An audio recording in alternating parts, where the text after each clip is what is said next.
With YouTube attacking alternative media, please consider supporting the channel via Patreon for just $1 per month. Link below.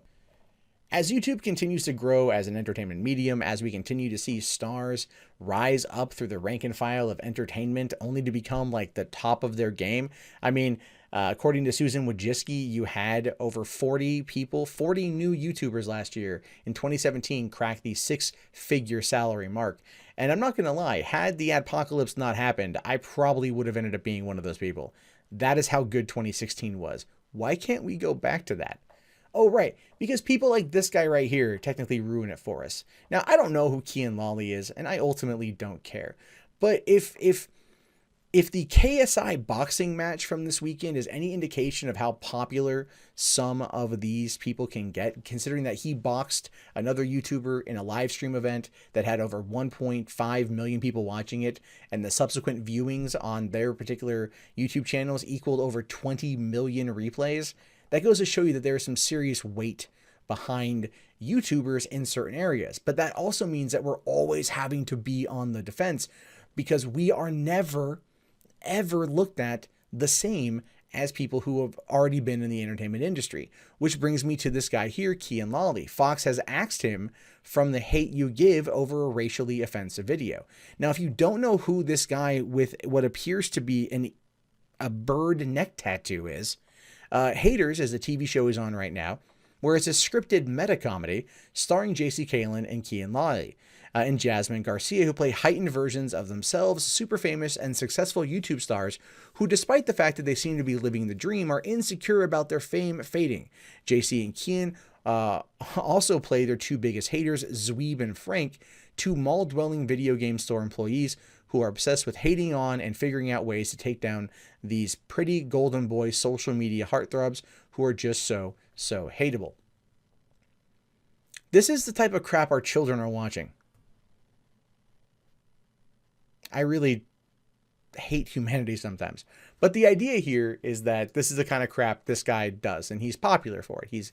He's popular. People watch him all the time.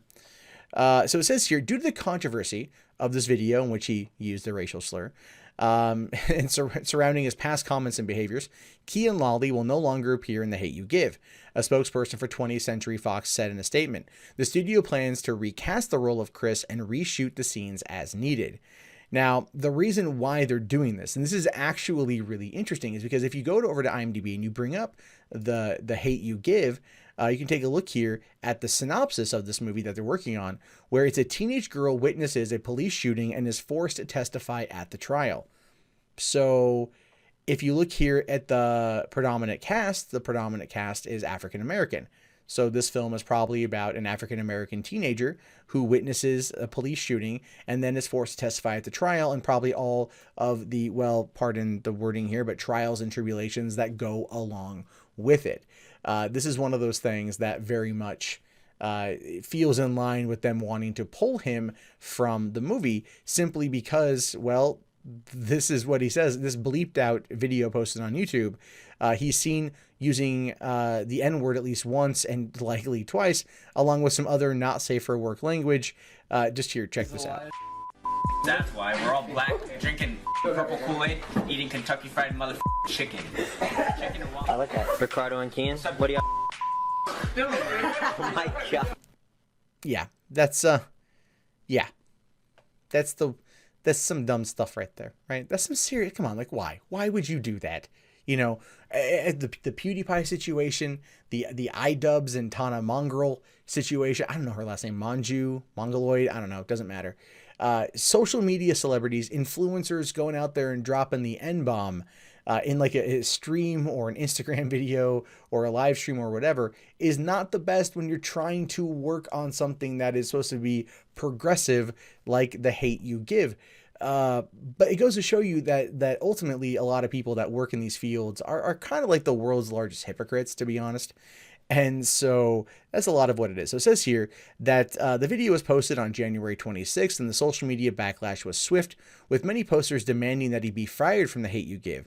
But he did have some supporters, including some who took out their anger on The Hate You Give creator Angie Thomas, who tweeted yesterday, I've been hurt severely, but please make me the bad guy. Please, calling out black women and attack us. You have no clue what I'm dealing with.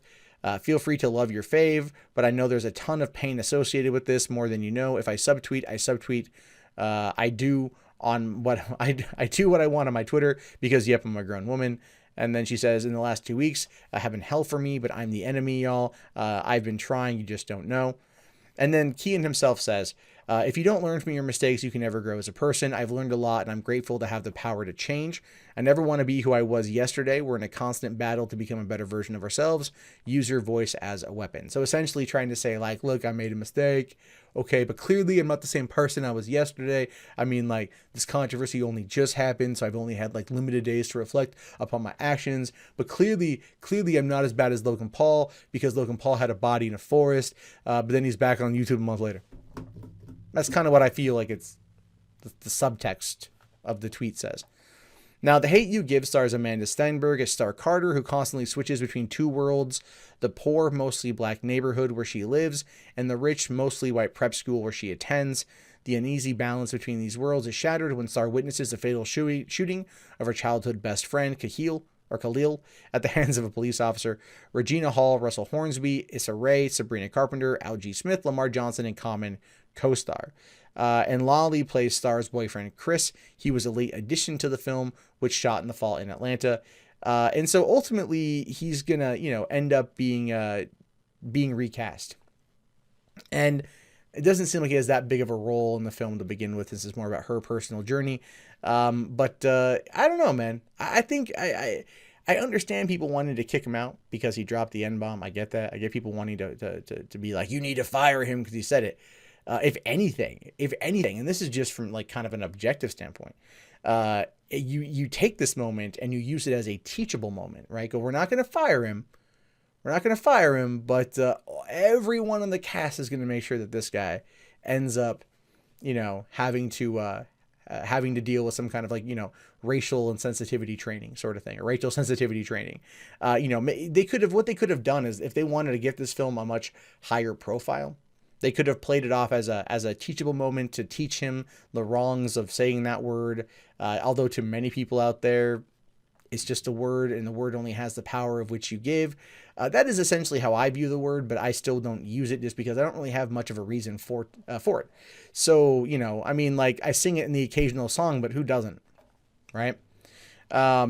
Just saying, that's my truth. I don't know about your truth, but that's my truth.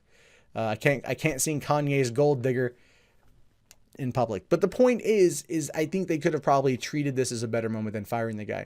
But we live in an age right now, and this isn't even anything that is like, recent or unheard of, but we live in an age where if you make one mistake on social media, you are screwed. If you make one mistake on anything, you are screwed. Whether it's something like this or it's the Me Too movement, it doesn't matter if it's real, if it's fake. There is no chance for rehabilitation. There's no chance for understanding you've made a mistake and trying to learn from it. Like I brought up Logan Paul earlier because Logan Paul's kind of a prime example of this. His whole controversy from last month ended up going away after like about 2 weeks, and you figure he was going to be gone for a while, but then realized that he just bought a $6.3 million home, so he needs to continuously make money. So, hey, back to the grind he goes now with suicide prevention videos, because he wants to make sure that he knows that he's doing a good job trying to keep people from hanging themselves in a suicide forest. Like, essentially, that's the line they're going with, but it's not really a teachable thing. It's all show. This would have probably been all show too, but they could have used it, given the subject matter of the movie, to elevate it to new heights in order to start a larger conversation. Instead, they kowtowed, they fired the guy, and ultimately no one has learned anything.